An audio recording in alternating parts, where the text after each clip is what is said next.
I Regret Nothing podcast with Vince Desi, Mike J, and Kurt Willoughby.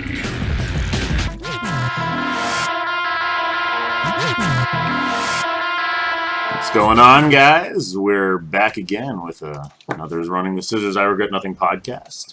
Again, it's me, Kurt, and Vince Desi here saying hi. Say hello, everybody. Hello, everybody. I'm not sure Vince can hear me. He's looking down at his phone. Hey, Vinny, Vince, Vinny, hello. All right, well, I guess we'll start without Vince. Vince, can you hear me? Hello, Vince. Look. All right, yeah. Well, I'm fucking doing shit, man. Well, yeah, we're just broadcasting to all 12 people that are listening. So listen, shows nobody for me, but I see the chat going. Well, that's all right. So this is our Christmas podcast, our Christmas holiday, Yes. Hanukkah, Kwanzaa, whatever you want to call it, podcast. We get one in before the holidays. this Vince works. has other things going on. So, Okay. How about you, Kurt? What are you planning to do for the holidays this year? Pretty much got no plans. It's just spend some time with the family. Pretty Essentially, boring. I'm going to need you to elaborate. That's really short and boring. You got an hour to fill. Yeah. Well, you want an hour of my Christmas plans? Yeah, Okay. I want to know what you're doing. What are you cooking? Who's coming over? Tell us about your British life. No one's coming over to us. We're going to go and see my parents and the extended family. Most of my family are actually in the same town as me, so we all just congregate at one person's house. But this year is going to be the first time that me, my wife, and my daughter all stay at home in our house, have a roast together, and then go off and see people. Because usually we've gone to someone else's house for dinner. So this is going to be our first proper family Christmas together. Good. That's good. Which Nice. interesting. Yeah. And Vince, you're down Mexico way. Tell us about your holiday plans. Well, I've been enjoying Christmas for the past 3 weeks in Mexico. Here they have what they call a posada. Every day, every night is a posada. Posada with your friends, posada with more friends, posada with the family, posada with the people you work with. I mean, Mexico is a party country. But Saturday, I'll fly to New York. And on Sunday, Christmas Day, where my father, Vinny, we're all going to go over to, we've got this Irish family that we kind of adopted from Ireland about 30 years ago. And now, thank God, they're up and running, doing well. And actually, their kids are grown, and their daughter's a good chef. So it's going to be a big ham, lots of raviolis, sausage, my prosciutto sauce, Italian olives, super sod.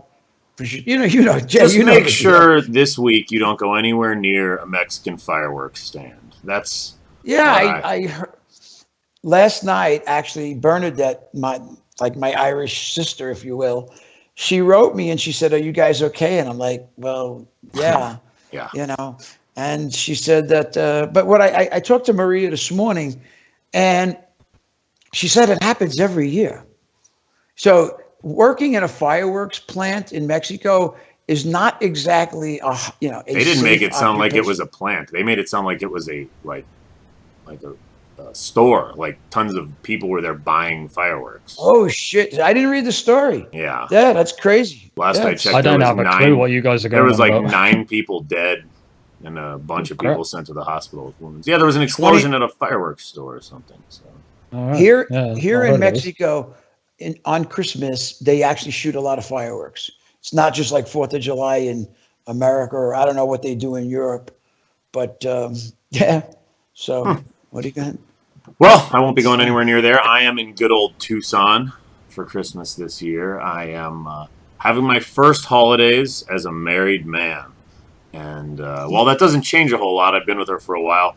The holidays for us are a little funky because there's so many different families to deal with, and you can't get them all together for different things. So obviously on Christmas Eve, which is for me the first night of Hanukkah, I will be spending some time with my family and pretending I care and lighting the candles.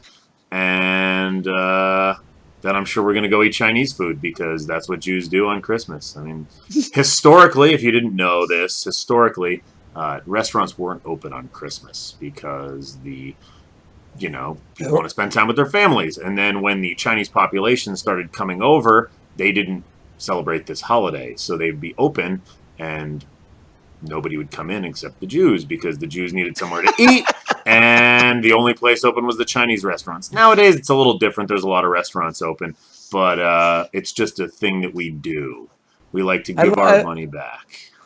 I like that. I never knew the Jew history of eating Chinese. That's the ancient Jewish history of eating Chinese. It's like a 60-year-old tradition now. It probably started a little earlier than that, but we do it just because it's a good excuse to get my family together and eat some garbage Chinese food.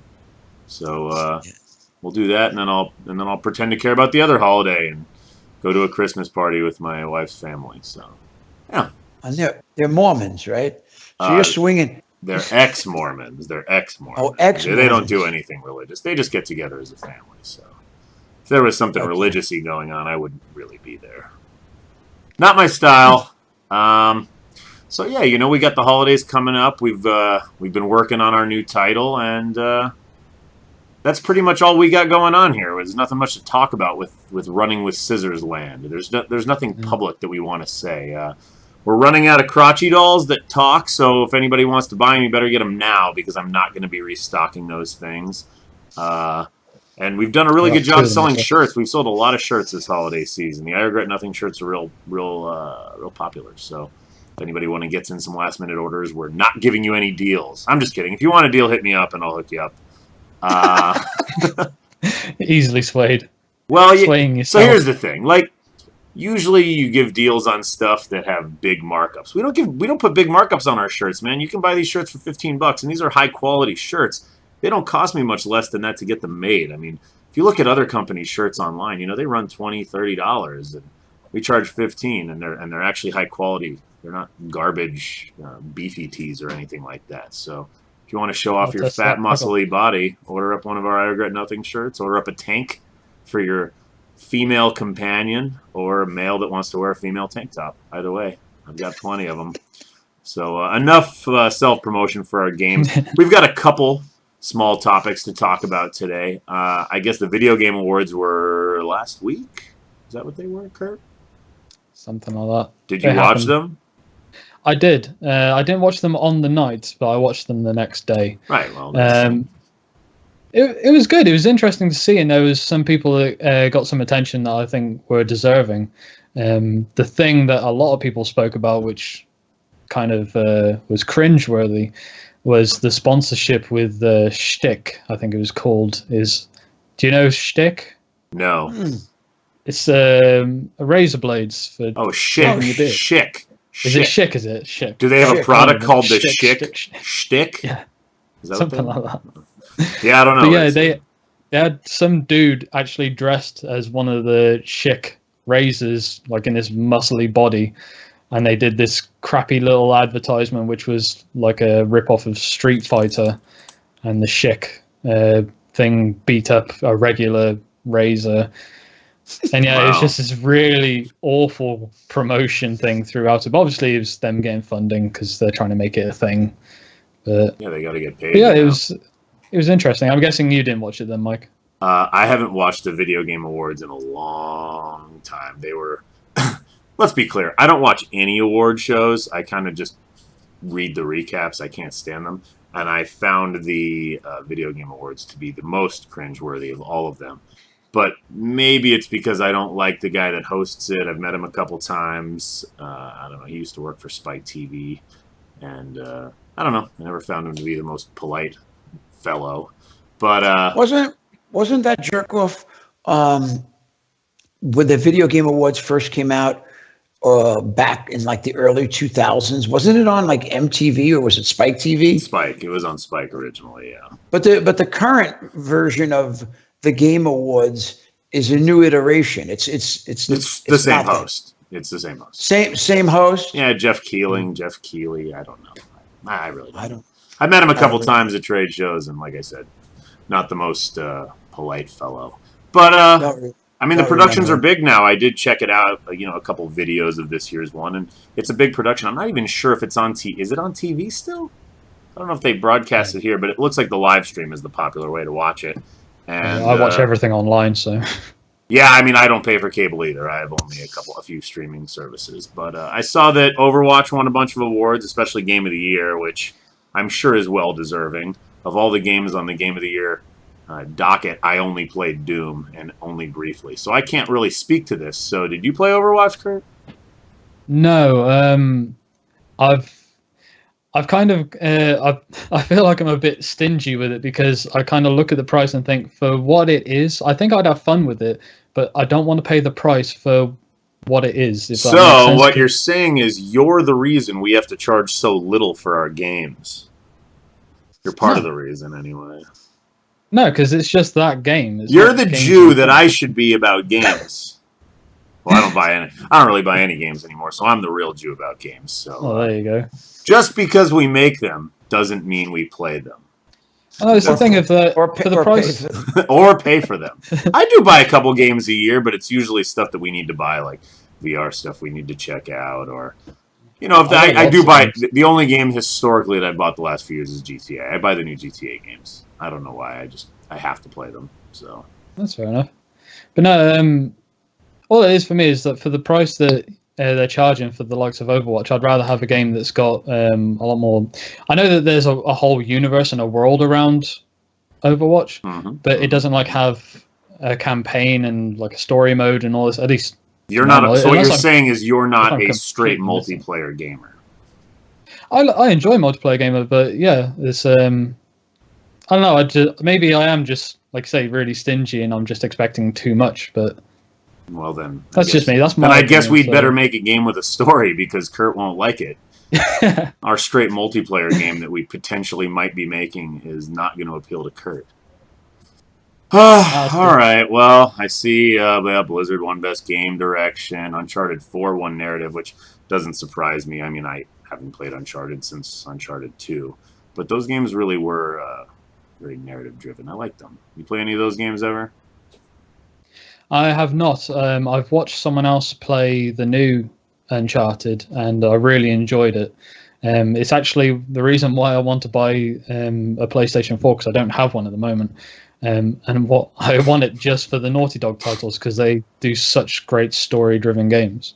Well, get your wife on the line, and I'll tell her to buy you a PS4 and a PS4 VR, so you can, be completely delved into that style. I don't want to talk about the video game awards anymore. I don't really care about them. What we do care about though is another type. We've never really been invited to it. Well, I was like centuries ago. I think the very, very first game ceremony. Matter of fact, if you're going to segue into the Kunkel Awards, I actually went with Bill, and can't even remember how long ago that was. It's 20 years ago because the original Postal was actually nominated for Best Sound Design, which we thought was pretty interesting. I mean.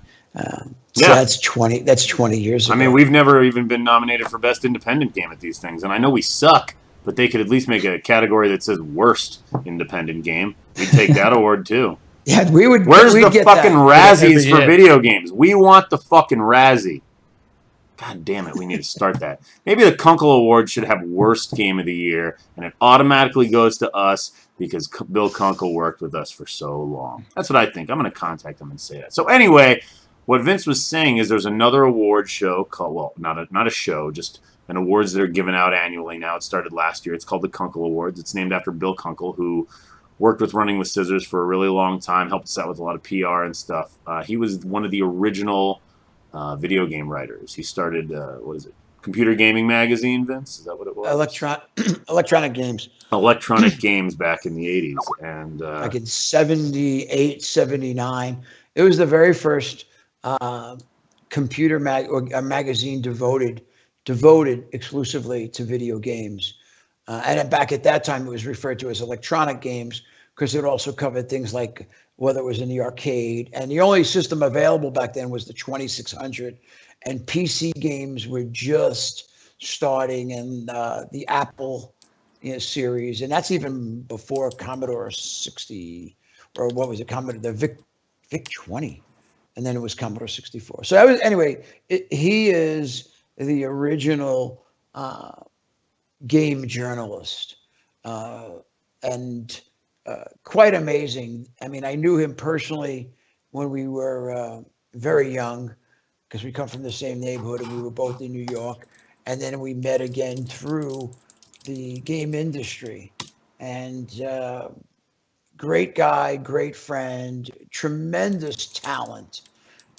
And actually, Bill was quite a writer and a reader. I mean, my God, the guy read more than anybody I know.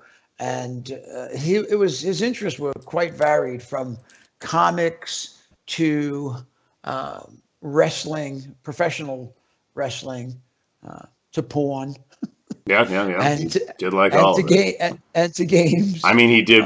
He was an editor for Flint for a while, if I recall. Yeah, he worked with Flint Publications. He he also a lot of people haven't noticed, but back in Vegas, when he was living in Vegas, he did the radio broadcast of the WWF matches that were held in Vegas. But Bill, I mean, Bill was an amazing guy, and I remember when we went to his, whatever you want to call it, funeral ceremony kind of thing. It was really the classic case of a joyous occasion celebrating Bill's life. It wasn't the, old Sicilian women in black dresses all crying. And that's the way Bill wanted it. Bill was that kind of guy. I mean, Bill was a very honest individual. He had a real acute ability to see through the bullshit. It was interesting because when one of you sent the agenda for today's podcast, I seen that, and I hadn't heard of the Kunkel Awards. And by the way, I already wrote to the guy that's the director of it to introduce myself and see if there's anything we could. Yeah, I offered our services in general to help promote the Kunkel Awards. So we'll see when he'll respond. But I've been thinking about Bill since this morning, and for all the people that may now find out about it or are game journalists, Bill was a writer because he loved writing, and he wrote about games because he loved games. But I could remember way back when, even before in this day and age of fake journalism or fake news, and I am going back, early internet days. I mean, shit, before the internet. I mean, we're talking in the 80s. And even back then, there was a bit of a joke that, if you wanted to be a developer and you wanted to make games and you weren't an artist or you weren't a programmer, basically it meant you became a producer, because that's how it was in the early days. And then, of course, if you couldn't be an artist or a programmer or a designer or a producer, it meant you became a game journalist, because you would just become the guy that reviews games. And I can remember so many conversations with Bill. He always would get annoyed about, you would have certain magazines and they would assign a freelance writer or an intern writer or literally a non-professional writer.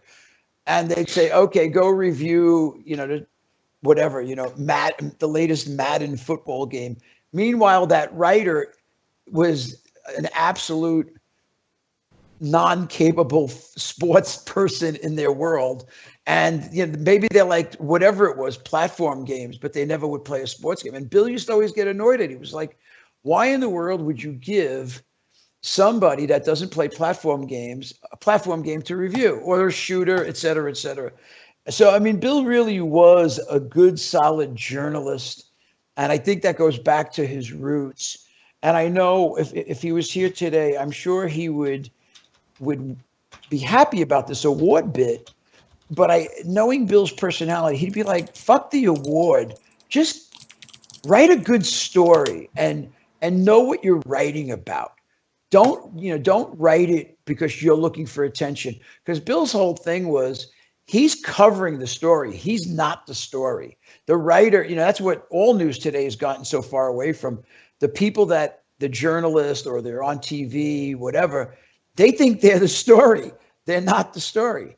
And I mean, look at ourselves, all the relationships we've had with journalists or so-called, let's just refer to it as the game media. I mean, my God, we've had more shit thrown our way than probably any game developer, and it's okay. But I always would laugh at it because I'd be like, so many times when we would follow up and I would ask the person that wrote the review or even wanted to do an interview with us, they didn't play the game.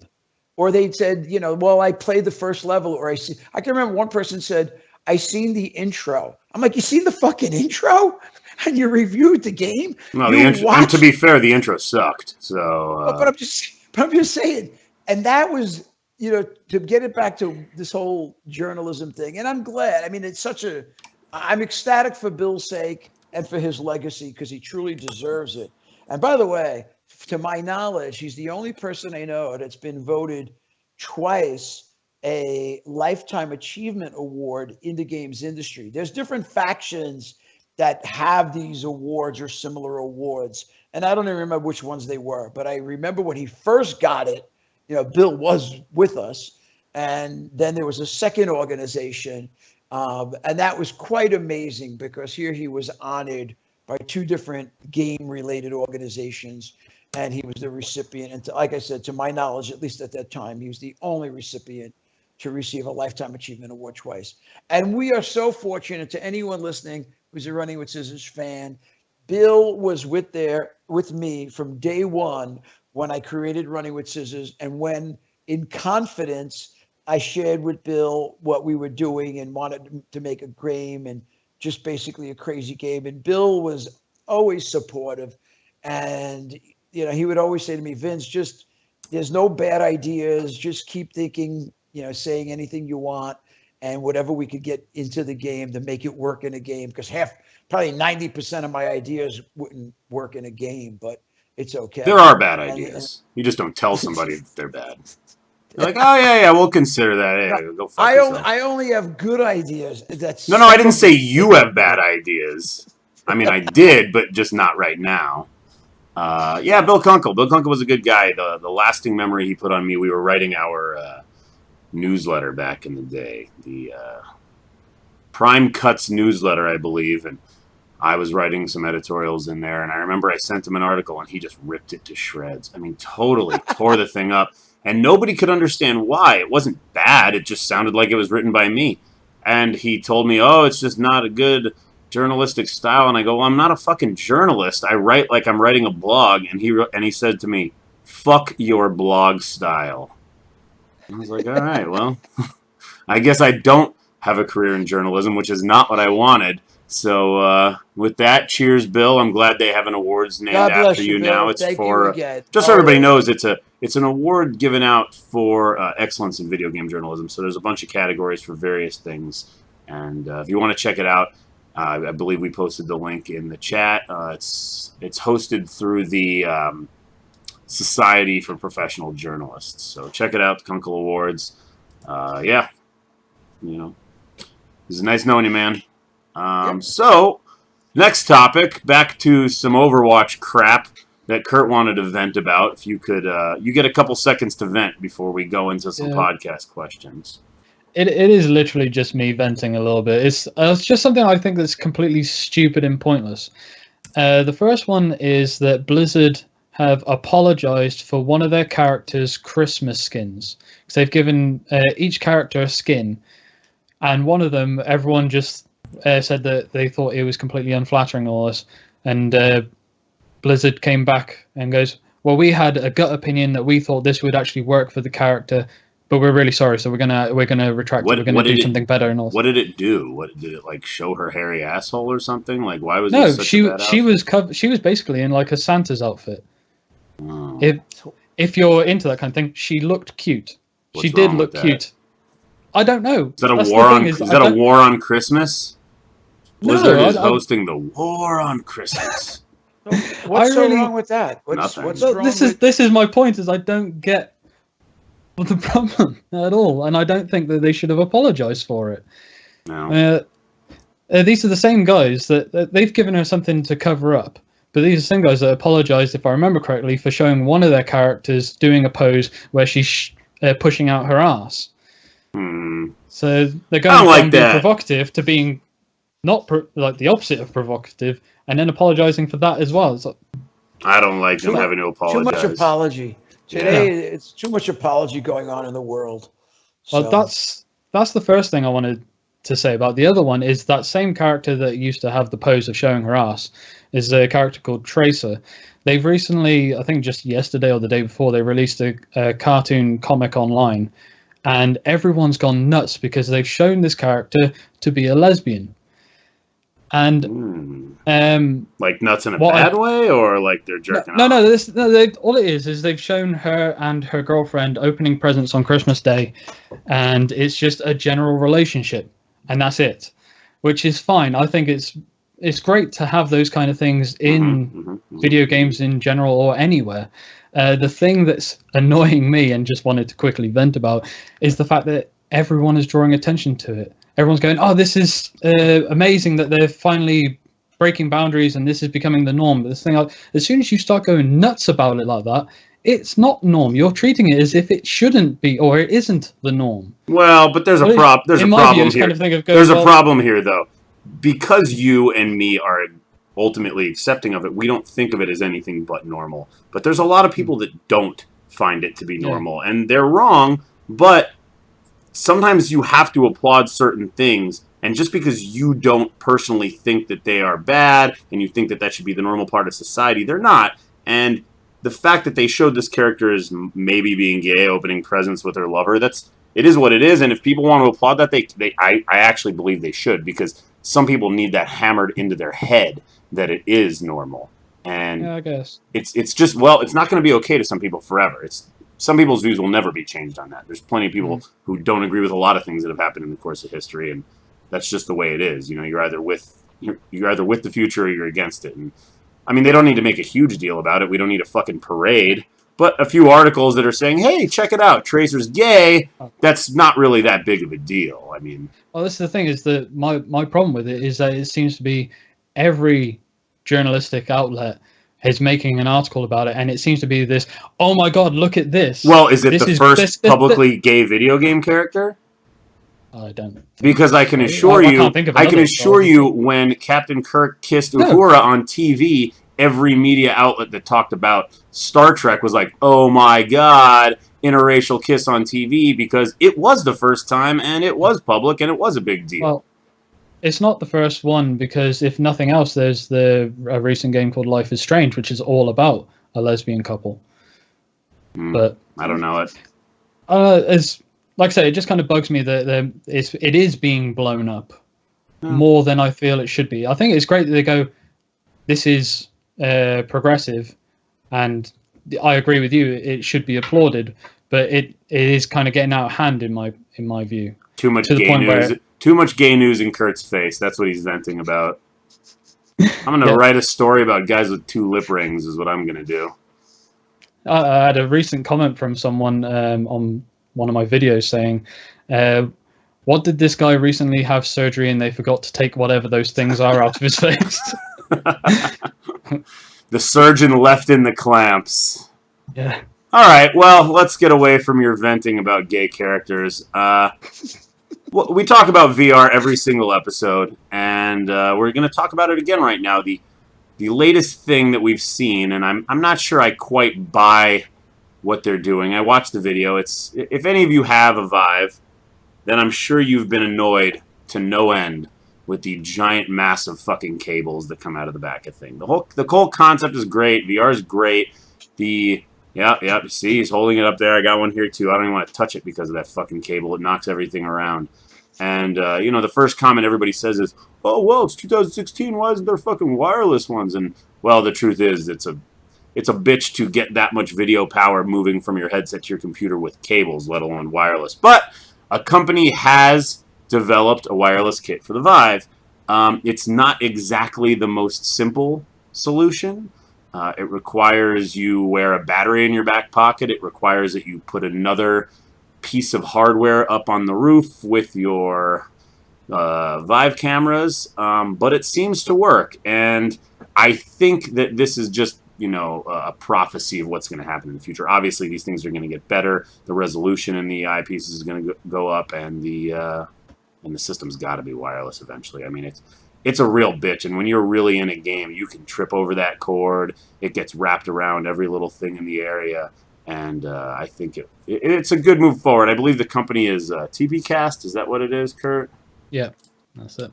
Well, unfortunately, we do not have any type of way to talk about it like we've used it. We can post a link to it in the comments so you can check it out. You just look up TPcast wireless Vive kit. And, I mean, like I said, it seems to work. The guy said he got about 5 hours out of the battery, which isn't terrible. That's the better one. Apparently, the standard commercial one's going to be 2 hours.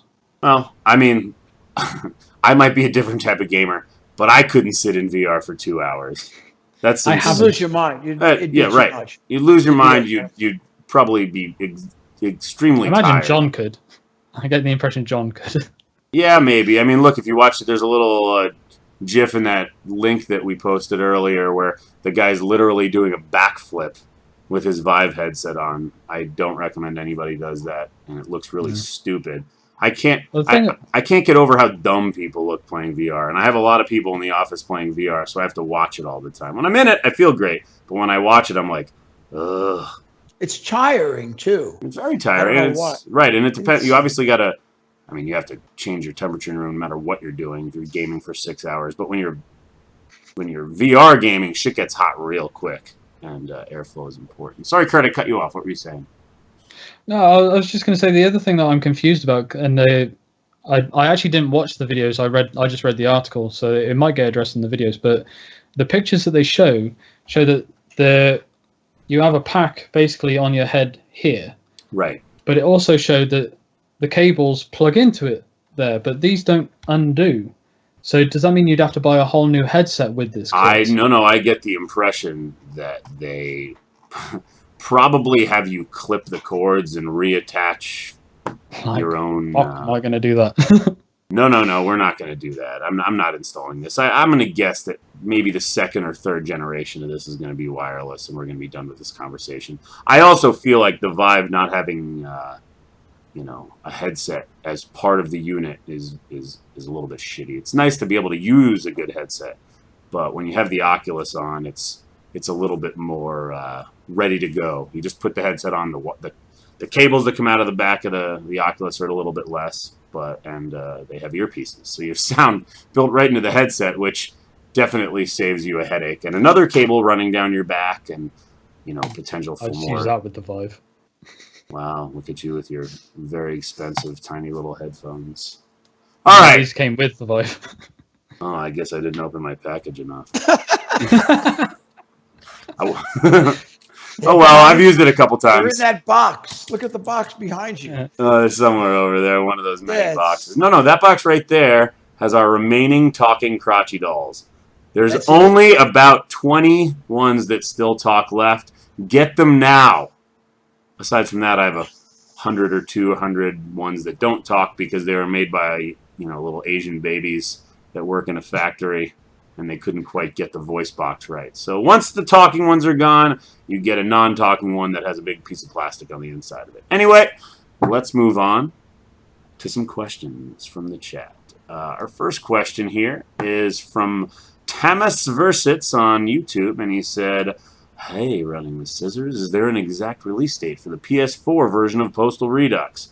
I'm going to put that to bed. It's probably not coming out anytime soon. Don't look forward to it." We haven't started working on it. So yeah, we're kind of moving forward from Redux for the time being to a different game, and that will be released on PS4. Don't you worry your little heart. So if you want some Running with Scissors action on the PS4, that will be coming. Well, not really coming soon, but you'll get some announcements coming soon. Let's say in the next. It's like I feel like we're the 40-year-old virgin. We're going to finally break out console cherry. Yeah, one day. We keep talking about it. We talked about it with Postal 3. Now we talked about it with Postal Redux. And now we're just... We had Postal yeah. You're right. You're right. Was that just Xbox at that time? Yeah, we only talked to Microsoft. That was the only realistic option, and it just wasn't going to happen. We had a hard enough time publishing that shit on computer. We would have had a much harder time publishing it on console at the time. So, but it's a different day and age now. I don't think we're going to have a problem, especially with our next game. And that'll segue into the next question. Well, this is From Elwood Streams on Twitch. How do you feel about it being the 5th anniversary of Postal 3's Steam release? Wow. Let's give ourselves a hand because that fucking sucks. I can't believe that was only 5 years ago. What a piece of shit. Oh, God. I remember that Christmas like it was fucking yesterday. Let me tell you guys about our Postal 3 Christmas. Normally, my Christmases are very relaxing. December is, when we do whatever the fuck we want to do. And the year we had Postal 3 come out, it was like, oh wow, this game is finally fucking done. I had all these packaged copies of it at the house that we had printed, and I was going to ship them all out. And I had God knows how many orders, 500 to 1,000 orders that needed to go out by a specific day. Half of them were international, half of them were domestic. And I start shipping a couple of them, and then I I go to test one of the discs on my computer, and it turns out that the first disc in the box was bad. Don't know what happened, but the factory fucked up. And I now had a couple thousand copies of the game in the basement with a bad first disc. Now, this isn't the end of the world. Everybody got the game. It came with a Steam key, and it would just, in theory, download the whole game off of Steam without the discs. But the reason for people buying boxed copies, especially 5 whole years ago, was that they could install the game from the discs even though it required Steam. So, I then pulled the product down off the page and only offered Steam keys, but I didn't have a bank of Steam keys to sell. I only had the Steam keys that were in the packages that I had in the basement. So I was getting, 50 to 50 plus orders an hour for Postal 3, and I was only processing keys at the time, so I had to manually rip open every single jewel case, type in the first 5 digits of the key into a search in an Excel chart to find the key that I was about to use and delete it from that folder so I knew which key was gone. Now, this is not something that could have been automated. This all had to be done by hand. And I spent 2 or 3 weeks ripping open jewel case, or DVD Amaray cases, manually typing in CD keys for people. And then I gave them the option, well, if you want a fixed copy, so you have a real copy of the game with the discs at home, let me know. And I had to ship out well over 1,000 copies that I had to first open, give somebody the CD key, notate who they were, and then ship out their product later. It was a fucking nightmare. So thank you for reminding me that that's the 5th anniversary of that fucking nightmare Christmas. And on top of that, the game sucked. It didn't work for most of those people that I sent it to, and we were taking shit for it, obviously, because I'm shipping this product. And if they download it on Steam, they're going to write the support email and complain. Fuck that. They all talked to me because I had to send them these keys manually. So I was getting hate mail non-stop about this shit. And there's nothing I can do about it because it's not like my team's sitting right behind me and I can go, hey guys, fix this, fix that. Here's another email, here's another email. I was just individually apologizing to each person and forwarding their nonsense onto our, whatever you want to call it, dev team in Russia, who pretty much all got fired within. Didn't exist. They were all fired before the release. I mean, when the game was released, there actually was no dev team. Yeah, they had a couple of guys they had a couple of guys there that did work on a patch that came out. They did patch the game one time that at least got rid of this level 1 bug that actually crashed the game for a lot of people before they even got through the intro cinematics. So yeah. That's how I feel about the 5th anniversary of Postal 3's Steam release. I'm not even going to ask anybody else because I don't want to talk about it anymore. So next question from Souljack1 off Twitch. Can you tell us something about the new game? What the genre is? I don't know. Do we want to tell anybody? I'm cleaning my screen. We every single time we keep saying about how much we really want to say something, and we get this close to just cracking. Yeah, but we hold tight. We never do. I don't know what the schedule is for when things are going to go out, and I don't expect you to release that information now. No, I'm not going to talk about it yet. Just know that we're busting our ass. We're all having a good time playing it. It's different. It's actually a couple of different games. There's a hint I'll give you. There's a couple of different games that we're working on. They're all based in the same universe, and Just look forward to it. Just know that it's something different. It's Well, not I Postal. think the most important thing is that, especially for our fans, the game is something that you could expect and most likely would only come from somebody like ourselves. It's not because we're extreme or anything like that, as much as we believe in making games really just for the hell of it. And the idea is that it's a game that'll be a lot of fun to play, but it'll also bring a lot of fun. That's something that is important to us. The key elements that make a running with scissors game a running with scissors game. We've worked very hard to make sure that those components are a part of the project we're working on. Yeah, the new game is going to assault your psyche, if you will. So let's move on. Next question from the N-Force Killer. Do you guys regret anything, even though it is the I Regret Nothing podcast? I'll let Kurt start. What do you regret? You can say it out loud on here. You just don't have to admit it on a T-shirt. To be honest, I don't actually regret anything. There are things that the closest I get to regretting is there's things that I kind of wish that I did do differently in the past, but then I always stop myself before I can fully say that I've properly regret it, because I have the outlook of everything that's happened in the past has got me to the position that I am at now, good or bad, and I'm working my dream job. I've got a beautiful family. I've got all this other stuff going on in my life. I can't really bag on any of the bad stuff that's happened in the past. So the one that I say is the closest is that I kind of wish that I paid more attention in school, which is a bit lame to say. But I kind of redeemed myself by going off to university and doing all that stuff then. So, but again, if I hadn't have done what I did at school, might not have led me to going to university. I might have gone to different ones, and it might not have led me to meeting John, getting involved with you guys, whatever else. That's my lame, boring answer. All right. It's a good answer. And you, Vinny? No, I tell you, it's very much what Kurt was just saying. In my entire life, prior to the whole running with scissors experience, or even to today, whether it be business or personal, are there things that I wish maybe turned out differently, or I would have done more or less? But I'm also very much the type of person that accepts, I'm here. I wake up, I'm happy, because someday I won't wake up. So I'm one of those people that's very appreciative in an altruistic sense. Now, having said that, I also do believe that I probably have some extreme notions that, yeah, I mean, there's things that I would have. I don't want to go in it's not about regret as much as could I have done more?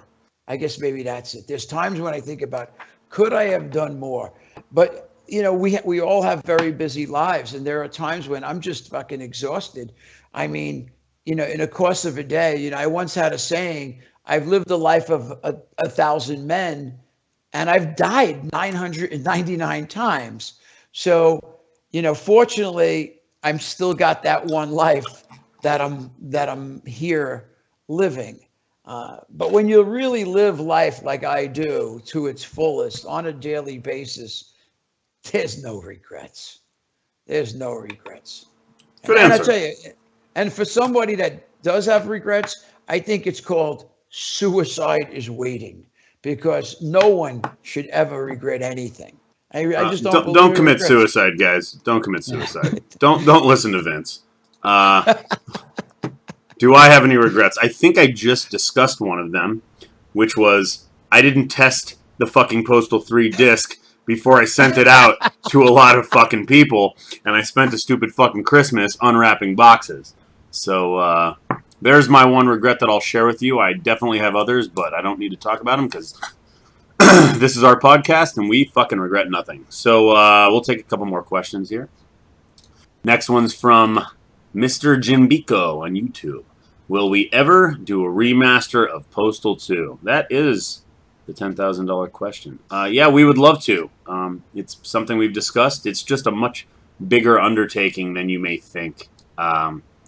There's a reason why we picked Postal 1 to remaster. We're a smaller team.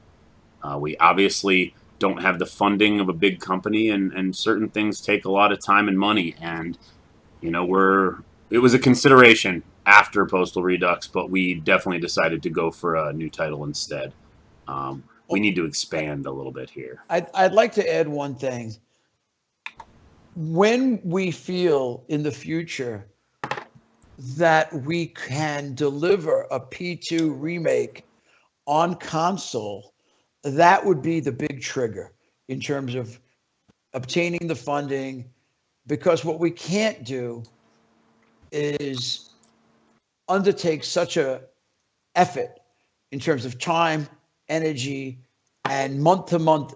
You know, I mean, a lot of people probably don't realize this, but we literally are the month to month funding, self-funding developer, and without an assurance, if there's such a thing, that title could be delivered on console, it's just not something that's practical for us to do, unless, you know, one of us hits Powerball and then I could just write a fucking blind check.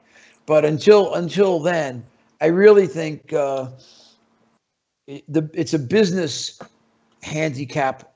It's nothing to do. I would love to redo Postal 2. Mm-hmm. I mean, that would be like a super, super fun thing to do. And we'll see. The time will come when it will be okay. Just like there'll be wireless VR. There will be a time when Postal will not be an issue on console. Yep, that's the thing true. is that I would pull into question then is if there's the time and money to redo Postal 2, would Postal 2 be redone, or would it be spent on Postal 4? Yeah, Because then that'd be the other right. thing to consider then. Yep, you're right. That's exactly how we thought about it. Yeah, no, the answer is yes. We would like to. The answer to when is we don't fucking know, so you're not going to find out. One last question, and this will actually segue into our final topic, and then maybe we'll answer a couple more questions. Chaos wanted to know, how do we feel about Uwe Boll's successful film career coming to an end? Successful film career coming to an end. I'd call him successful because a lot of people know his name. If you say that's a success, but I think it's high time that he left.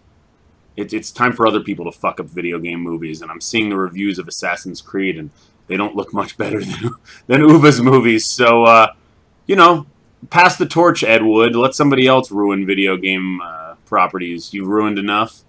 You did a small service for ours, but deuces, bitch.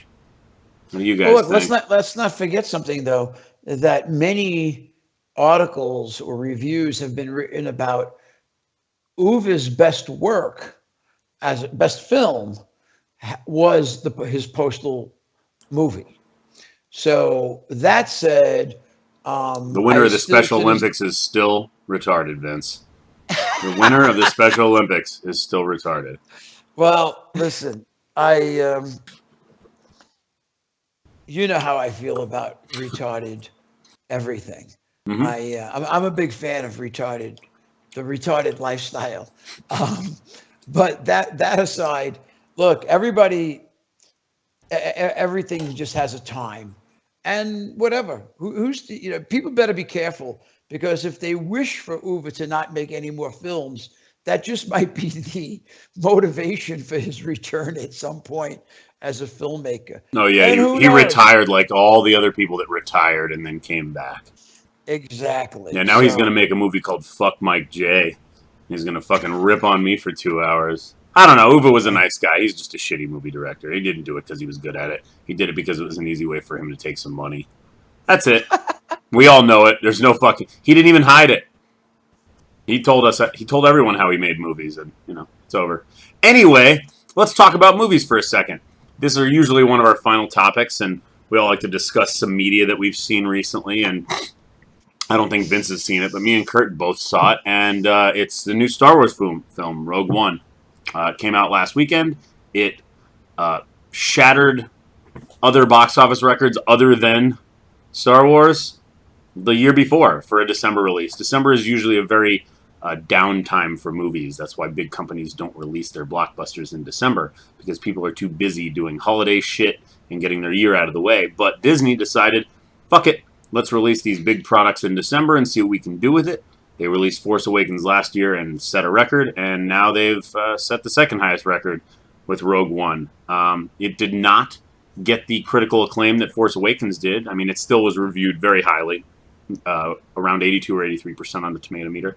I personally thought it was a huge step in the right direction for a Star Wars film. We got away from the Jedi. We got away from just seeing one little part of the universe, and we actually got to see what you will hate, but it is a prequel to the Star Wars movies, and it was actually really fucking good. And I'm sure we have one listener here. He knows who he is, and he fucking hated the movie. I don't know why. But Robert, you fucking hated a good movie. And that's okay. But it was a good movie. It actually gave, what I think, it gave consequences to war. We've been seeing these movies called Star Wars for the last 40 years. And there's never really been a war. Like, they showed you some of the Clone Wars. It wasn't a big deal. They showed you some space battles. Cool. But you never really saw the impact of this. You never felt the consequences. And this movie really does do that. It shows you the consequences of war. It's very serious for a Star Wars film. The tone is very different than all the other movies. Most of the movies have this tone Definitely of... keeps this humor. Well, it does have some humor. Alan Tudyk from Firefly and a bunch of other movies plays the robot in this, and he is the comic relief, which in a lot of the movies, the robots are the comic relief, but it's not as in your face as a lot of the other movies. And for the most part, nobody else is really joking around in the movie. Yeah. It just shows what happened to get to the very first movie, A New Hope, and it does a really good job of that. Most of these movies, you see an awards ceremony at the end, or, oh yay, we won, let's give everybody a medal, and you never really felt what happened to the people around them. And this movie does do that. And I realize some people thought the first half of the movie was a little bit boring, but I thought that was needed to really flesh out the characters. And I think it was well deserved because the payoff of the movie is incredible. The third act is incredible. And the finale brings fucking tears to people's eyes because it's so awesome. So, what do you think, Kurt? I know you just saw it the other day. It was good. Oh, that's all you have to say?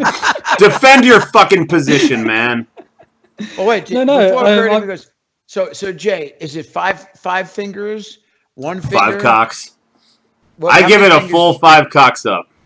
Full 5 cocks from Mike Yeah. J. Very Kurt, good. how do I'm you in feel agreement. about Yeah, 4 or 5 cocks. Okay, Good. like full 5 cocks. Now, Vinny, you just need to get out and go see it. It's good. It's good I stuff. haven't seen it. It's I did see the last Star Wars movie, but for me, since we're on movies, and the movie I just see the other night on Netflix, which I was laughing my ass off just to share, was and I was watching it here in Mexico, so it had a different title, but it was what was it in English? Bad Moms. Bad Moms, yeah. I mean, this is a what's her name? Kunis? Mila I mean, Kunis. Mila Kunis. yeah, is in it. just I mean, if people I like Superbad. I love the Ted movies. I mean, this is my kind of adult humor. That's your So 5 cock up anyway, movie? that's what I seen this week, Bad Moms, and I thought it was hilarious. I kind of at the end was a little disappointed when they went to the more classic Hollywood ending, and everybody kind of, was happy, even though they were happy through a new disturbance, if you will. But I was kind of really enjoying the movie throughout. It's just I like things when they represent more real life. Like earlier, the conversation was about what is normal. Well, if lesbians are opening gifts is normal, then it's normal. Then I don't want to hear about it anymore. It's like, I really don't want to hear about, that whole notion of when you read something, it's like, well, and the person was, what were they? Were they white? They were black. I mean, it's like, who gives a shit? How about you just say the person? I've been that way for a really long time. So I don't like to give special heading to anyone for any particular reason. Because otherwise, then you're back to that whole trap of you think you're special, and you're not special. We're all here. We're all here. We're all gonna, we're gonna make the most of it, and we're all gonna go. So, on that note, if you haven't seen Bad Bombs, watch it. It's a lot of fun, especially if you have a sick sense of humor. And I've been watching a lot of Netflix too. I watched the new Black Mirror season. Have you watched that, Kurt? Have you watched Black Mirror at all? Oh, you're I fucking don't missing have out. Netflix. What? You don't have I Netflix? don't have Netflix. No. What? Oh man, you need to see Black Mirror, man. It is. Yeah, I've seen a lot of people talking. It's talking like about it, so. Twilight Zone. Like every episode is Oh, yeah. self-contained. It's kind of like a weird premise, and then it has a conclusion. You can watch them in any order. The first 2 seasons, I believe, were done by the BBC, so they all sound like you. The newest season, on the other hand, was paid for by Netflix, and they hired some, higher B-list actors to be in it. But it was still very good, and check out Black Mirror. Also, Fuller House just came back on, the new season of Full House. I don't know if Kurt even knows what Full House is. I know of it. I haven't Yeah. never seen it. It's like I'm talking to my wife. Full House was a really kiddie show I used to watch when I was a kid about a family and dumb comedy, but Netflix has revived it 20 years later, and good wholesome family fun. That's why we talk about it on the I Regret Nothing podcast show. We want to talk about good wholesome family fun. We'll answer a couple more questions before we get out of here because we have chewed up a lot of time. But one question here from Flurgeon the Scourgeon off Twitch. He wants to know who our favorite gaming studios and what's their favorite game they've made. I believe I've already told you what game is the only game I tend to buy when they come out, and that's the new Grand Theft Auto games. So Rockstar is clearly my favorite developer. That doesn't mean there isn't other ones that I liked. I mean, I do like Counter-Strike as well. So Valve, I'm ready to suck your balls. Although I haven't played a whole lot of CSGO. I played a lot of Counter-Strike in college, and yeah, that chewed up a lot of my life. So what about you, Kurt? Who's your favorite studio? I don't know if I have a top favorite, but Bethesda's up there definitely.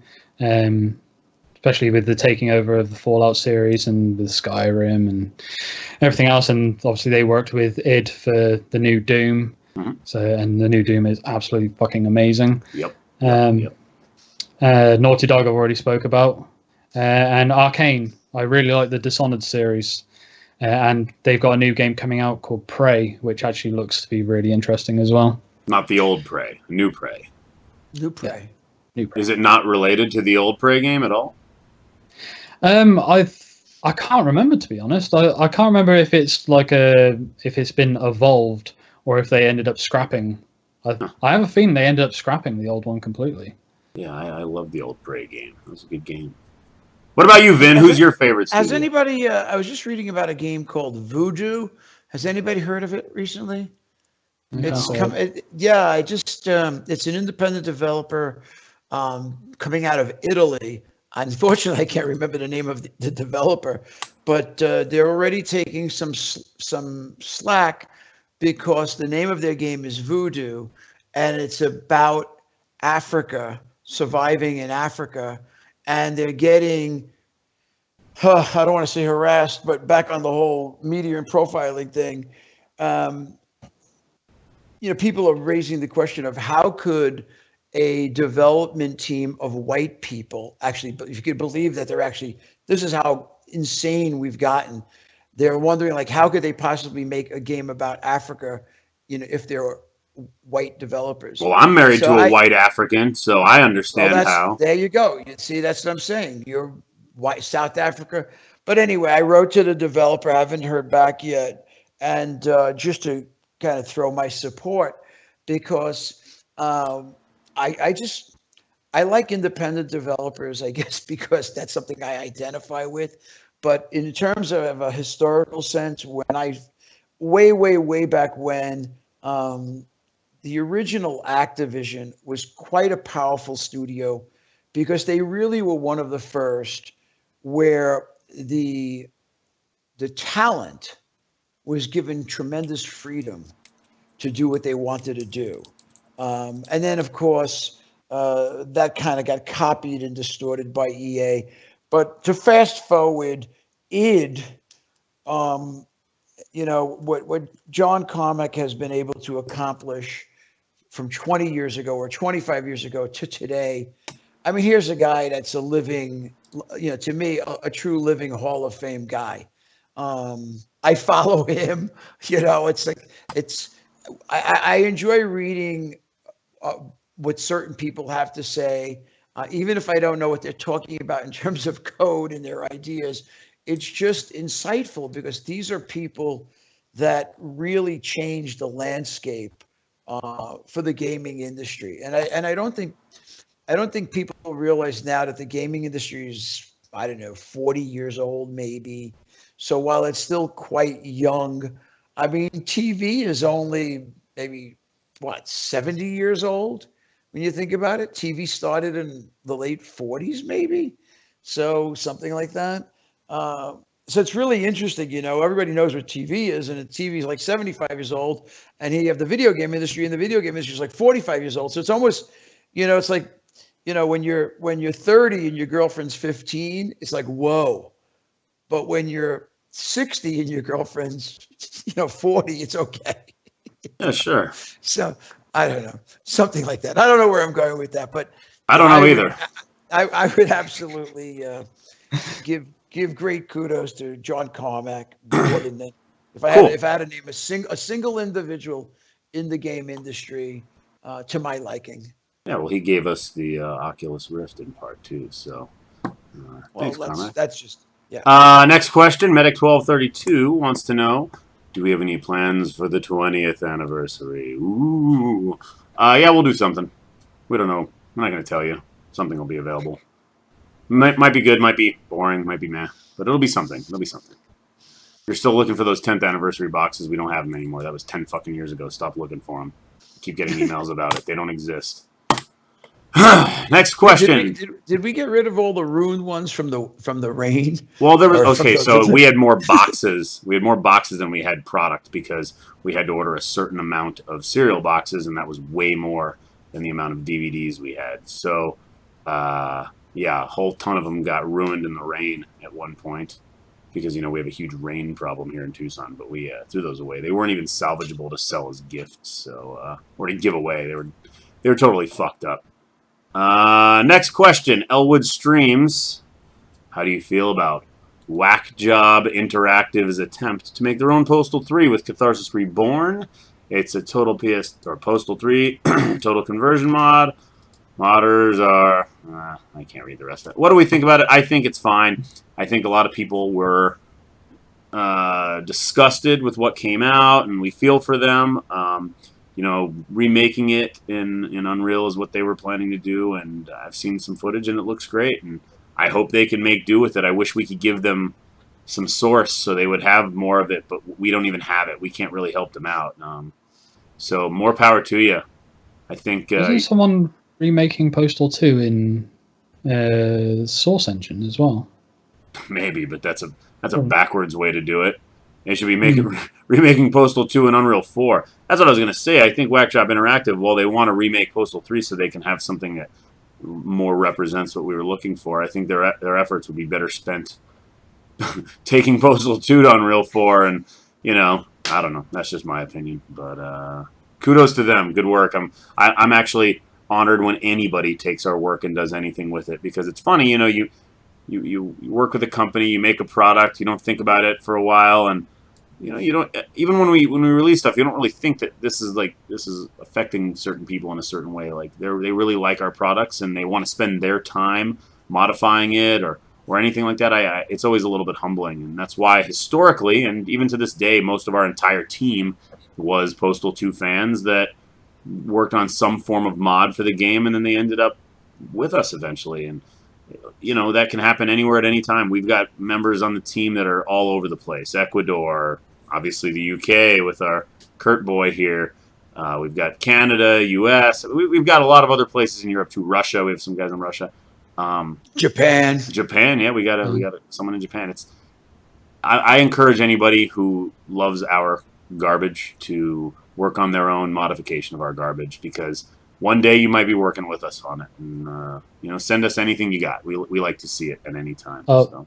As been mentioned in the chat by Alwood, there was someone in the community of our Discord channel who's recently done a Postal 3 patch.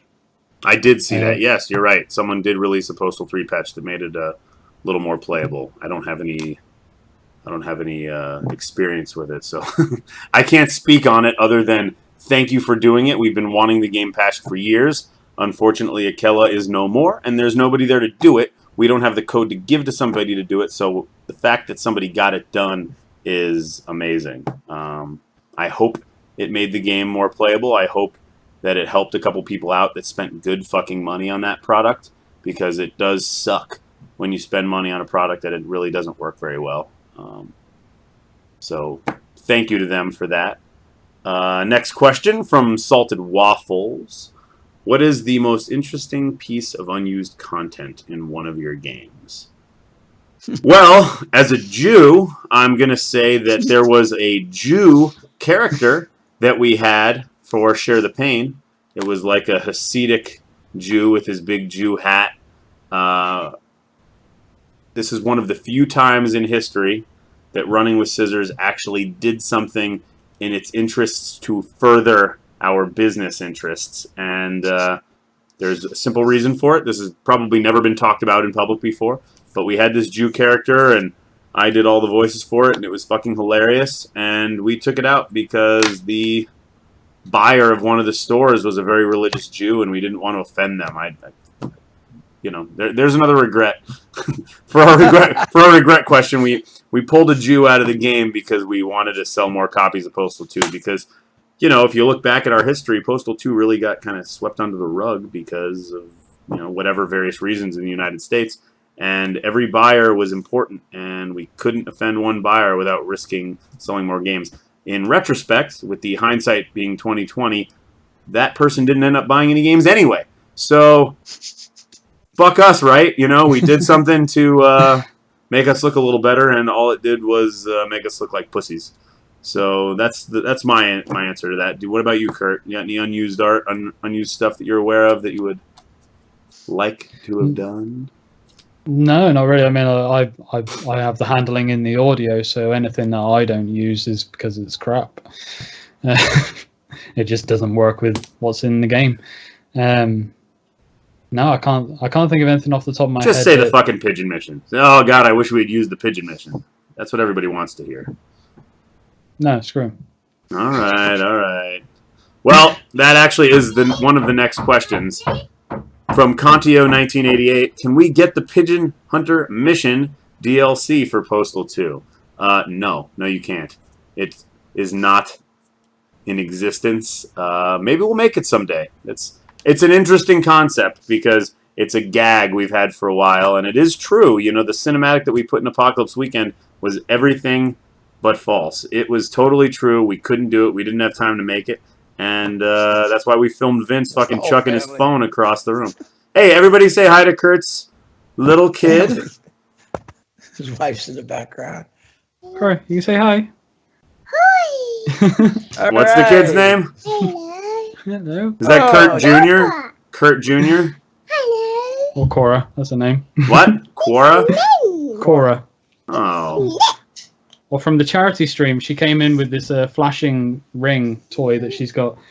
And she can't say sparkly, so she was saying Barkley. And then everyone in the chat nicknamed her Barkley. That's all right. I will say, Kurt, that we've always been very big on not involving children, but I really welcome this. This is the way to involve children with family. I mean, that's it. Bye. Thank you. Yeah, no, good. I'm glad your kid came in. We've always wanted to have a kid on the I Regret Nothing podcast, and now we have. So there you go. We have a couple more questions, and then we'll be out of here. One is from Solos from the Discord channel. Wants to know when the Postal Classic source code is coming. I don't have an answer for you. I will get one right away. I'm sure it will be soon, but maybe it'll be something we'll include with the 20th anniversary because why not? Fuck it. And the last real question from Emmerich from Twitch. Were you inspired by other games, movies when you made Postal 2? I'll let Vince answer that question. Jesus, all the movies. Me personally, it's been always number one motivation or inspiration has come from my real life experiences. In specifically, they're asking about Postal 2. I think you could myself answer it just for Postal in general. Yeah, I mean, there's a lot that exists in starting with the first Postal. And, in terms of fire, I have a strong fire background. And in terms of Postal 2 in cats, I have a strong cats background. And we don't have to really expand on those. Peter will shut us down. But actually, I have a cat now in Mexico. We just fed the cat some chicken parmesan. We've got a cat here that's actually thinks it's a dog. It's amazing. The cat, you know what moles are? Like they come out of the ground. This cat kills them all the time. Brings home moles, birds. They're presents. It's amazing. The cat wants to give you a present. It's amazing how this cat is. So. All right, Kurt, where do you get your inspirato? Well, for the work that I do in games. Yeah, well, forget Postal 2, just in general. What's your inspirato? You're a sound guy, so who's your big inspiration right now? My big inspiration right now. Or in the past? I've been, at the moment, strangely, one of my biggest inspirations isn't someone who does much with game sound design as he does with composition. And that's Mick Gordon, the composer behind the music on Doom. I've been watching a lot of the interviews with him, and I find it really interesting hearing about his process of how he develops the sounds that he works with. Him and Trent Reznor just do a bunch of acid and sit in a studio together and see what comes out. Yeah, pretty much. No, he does a lot of experimentation, and especially for the work that he did with Doom, he was saying about how he used all these different instruments and technologies, strung them all together to develop all these different and experimental sounds, and then took those bass sound waves and all this, and then made it into music. And I've just been, like I say, very inspired listening to him recently. He's my current big inspiration. Yeah, I figure you're into that experimental music. Do you like Reggie Watts experimental music? Is that your style? I can't say I know who Reggie Watts is. He was the band from Comedy Bang Bang. But you don't have Netflix, so I'm sure you haven't seen that show. You should check it out. Reggie Watts is a pretty good experimental music musician. Myself, my inspirato for any type of comedy comes from various sources. When I was a kid, I watched a lot of Simpsons. I can endlessly make Simpsons references to things. As I got older, show like Arrested Development actually had a big impact on my creative side. People followed the achievements that we put into Postal 2 and Postal 1. There were a whole bunch of various Arrested Development references, which actually ended up giving us a lot of stupid karma posts on Reddit because, things like that end up, rearing their head years later. But yeah, that's about it. I think we've wrapped up all of our questions. I just wanted to make a shout out to a friend of mine named Caesar that's watching. He had a question, would we have Mexicans in our next game? Because he is, of course, a Mexican. And Vince is in Mexico. And yeah, sure, we'll have a Mexican voice in there. I'm living in Mexico. Yeah, we're going to have a Mexican voice in there. It'll probably be super stereotypical. And, just to make fun of you. So go fuck yourself, Caesar. Listen, Caesar, in Postal 1, we had several friends of mine who are Mexican do voiceovers. And matter of fact, the baby, or I should say it was an infant, because the kid was only about 2 weeks old, was her parent. Well, it's a Mexican baby. And a legal baby, I would add, I think. Oh, yeah. Not an anchor baby? I don't know. But I'll never forget, Kurt, you would appreciate this on the audio side. We had the kid in the studio, laying on a little blanket. I mean, literally the kid was 2 weeks old. And the child was silent. I mean, just wouldn't make anything. And the father started not slapping it, but, trying to get it to make some baby noise, like, hey, anything, And I remember saying to myself, this is not good. this is just not, and then fortunately the kid just started doing its thing, and I don't even know if that ever made it into the game, but it was pretty wild. That's just reminded me of something that I didn't use. It's not something that, well, I suppose it's an interesting thing of something that I didn't use. I was looking for, I was interested in using a baby crying sound in a certain place. And I remembered that when my daughter was only a couple of months old, I actually recorded her crying. And I went back and I went, right, okay, I found it out, played it, and I almost burst into tears, seriously. Because the thing is that at the time we didn't know it, but she is allergic to a protein in dairy. So she was getting that through my wife's breast milk. I fucking love breast milk, bro. I fucking love that shit. Sorry. He drinks it all the time. Continue.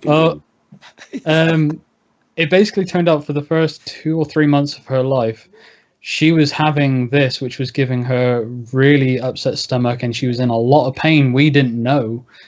We kept seeing all these doctors and stuff like that, and she wasn't sleeping, and it was just horrible. This cry and scream she was doing. And this one time, there was nothing you could do about it. You couldn't comfort her. And one time, I don't know why, I felt really bad for doing it at the end, but I thought... You put a pillow over I'll record it. No, I thought I'll record it. I might further your work career by recording your crying baby. Yeah. Well, that's cool. It makes me feel really bad, but there's nothing I could do to comfort her, so all I could do was be there for her. Yeah. I recorded her. But when I came back to listen to it, you could hear the pain in the cries, and like I say, it just destroyed me, and I deleted it right there and then. I couldn't. No, we could have used it later.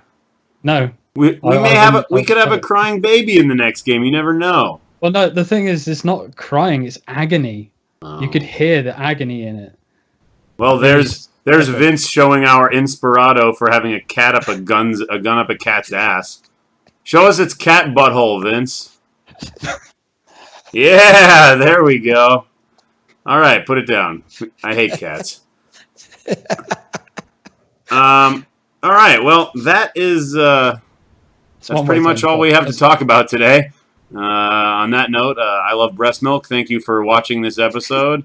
Thank you, Kurt. Thank you, Vince. Thank you, everybody that followed in the Twitch. It appears we have quite a bit more viewers today than normal, which is pretty cool. You know what?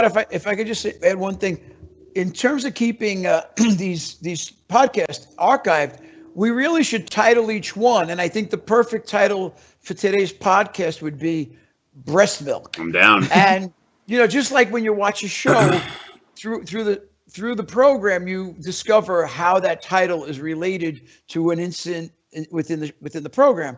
So I'd have to go back on the others, but I'm very happy with titling today's show Merry Christmas, Breast Milk. Yeah, true story. 3 Christmases ago, I had some friends over to walk around my neighborhood because I lived in what's called Winter Haven in Tucson, which is the Christmassy neighborhood. And I had some girls over, and I was like, oh, you got to try this hot chocolate I made. But it was actually breast milk hot chocolate. I had some breast milk in my freezer. We defrosted it, and we melted some chocolate into it. And, yeah, no, it was great. It was great stuff. That's a beautiful story. Yeah, the girls didn't like it. They thought it tasted off.